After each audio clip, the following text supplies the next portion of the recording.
Welcome back to Mega Man Zero. Last time, we raided the factory, took it over, and now the Resistance base has some energy for a bit. So since we have done so much for the Resistance, it seems like it's a good time to double back to where Zero woke up and see if there's anything we left behind. Which does seem very likely. We did kind of book it out of there in a hurry. Plus, Neo Arcadia is also investigating the area, so chances are there's something there pertaining to Zero. So let's see if we can get Zero his memory back today. I mean, we know a vast majority of what Zero did in his life, but he doesn't, and it would be nice if he could find out a few things. Right, so this is kind of a reverse of the first mission of the game. But that one was very fast-paced and had some simple enemies. This time around, this mission's a little more methodical. It has these electric traps, which you need to maneuver around. It will constantly spin. You need to avoid them. There are these guys. They explode. Don't be close to them when they do, because unlike regular enemies, their explosions hurt. But otherwise, it is fairly straightforward as a level, so I'd like to take a quick moment to talk a little more about the Resistance, more so their naming gimmick. I've already mentioned that Ciel is the French word for sky, but I don't think I've mentioned anybody else's, and in fact most of them are actually, well, they're pretty much all French, but they're also named after birds. So Alouette is French for lark, Dande is similar to the French word for turkey, Hibou is French for owl, and in terms of bird names, that's it. So yeah, when you actually know the words, it's a pretty obvious allegory. Ciel is the sky that lets everybody exist and spread their wings, but it's cute, I like it, I appreciate it. And again, kids who don't know French aren't gonna pick up on that. As for the other names, though, Andrew or Andre is just a name that's fairly normal. But technically speaking, cerveau is also a French word that does mean, you know, something else more specific. It's French for brain, but that's not a bird, unless you're an illithid. Illithids have probably made flying bird brains, right? I don't want to think about that kind of bird, though. Instead, here's the boss. It's Maha Ganeshariff. So yeah, unfortunately, he has had the time to download all of Zero's data. Just all of it. He took it all and then he deleted it because he's a real jerk. So we had to just kill him and download his brain from his corpse. That seems unpleasant. So anyway, I don't think Maha Ganeshariff's too bad, though admittedly it is pretty easy for him to hit you. And without using his weakness, he is a little more of a trial of endurance.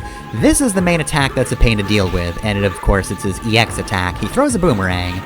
It's a very specific distance game, but the worst part about it is he can throw two. So if you try to dodge one, but he does a second one, it's very easy to dodge right into the second one. Otherwise, yeah, pretty much everything else is also a distance game, just a less specific one. You want to dash jump over his rolls so that you have enough space to actually get over him, because he is a large target. Also, apparently he didn't swing on the ceiling, but that's a thing he can do as well. He'll basically go back once, and then when he goes forward again, he will unhook from the ceiling, and you have to dash under him. Anyway, he's dead, and we didn't get to download anything from him, and even worse, it seems this was all a trap. So yeah, this place is self-destructing, and we need to get out of here because otherwise we'll be crushed to death. So fewer enemies this time around, but you'll be getting through here even faster than you did in the first mission. Your only real obstacle is the doors closing, so if you're wondering what was up with the background, that's it. We have shutters that will try to lock you in so that you die here. It's not really difficult to avoid, though, especially without any other enemies. Bear in mind, though, because I do have the spin slash, the air spin, that was a lot easier than it could be. It's still not difficult if you don't have it, but it's kind of a trivial thing if you do your spin slash. As always, Ciel is apologetic, because that did very nearly get us killed, and we got essentially nothing from it. Not only did Maha Ganeshariff blow up, even if we could get anything from his remains, the rest were crushed.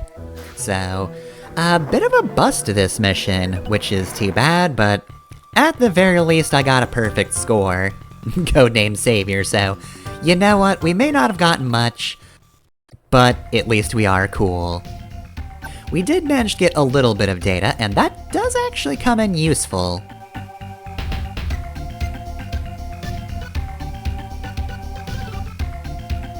So yes, there's actually a bit of a weapon upgrade in it for us. Which is nice, so you definitely want to beat this mission, because otherwise you lose out on some very important weapons. Unfortunately though, we have reached the halfway point of the game. Once you do 4 missions after the Disposal Center mission, this will happen. Yeah, Neo Arcadia has decided to try a direct attack on us. It's not the worst thing they could send, but it's a preliminary, basically. And if we want the Resistance to survive, we're going to have to stop it before it can actually make it to our base. So, next time on Mega Man Zero, we'll do just that. We are a savior, we should be able to handle it.